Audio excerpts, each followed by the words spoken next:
PLT Sekda Kabupaten Pidijaya Insinyur Jailani bersama Kepala Disdukcapil membuka langsung rapat stakeholder tentang data kematian dalam Kabupaten Pidijaya tahun 2020.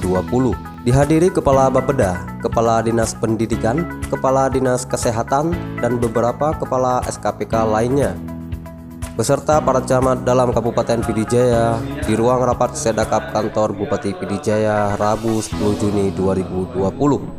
PLT Sekda Kabupaten Pidijaya Insinyur Jailani dalam sambutannya menyampaikan bahwa dalam administrasi kependudukan merupakan yang berkaitan dengan pencatatan peristiwa kematian. Peristiwa kematian salah satu peristiwa penting yang dialami seseorang wajib dilaporkan kepada instansi pelaksana guna untuk melindungi hak-hak dan kewajiban ahli waris. Hal ini menunjukkan kesadaran warga masyarakat untuk mengurus akta kematian bagi anggota keluarganya yang meninggal dunia. Sekda berharap dalam mewujudkan administrasi kependudukan yang tertib dan berdaya guna, maka peran aktif dan partisipasi dari para pemangku kepentingan sangatlah penting, mulai dari unsur pemerintah kampung, kecamatan, dan unsur pemerintah kabupaten sendiri serta pihak terkait lainnya. Secara prosedural, setiap peristiwa kematian wajib dilaporkan oleh pemerintah desa atau kelurahan ke Disdukcapil. Disdukcapil kemudian mengeluarkan akta kematian untuk validasi data kependudukan agar yang sudah meninggal tidak masuk lagi dalam database kependudukan.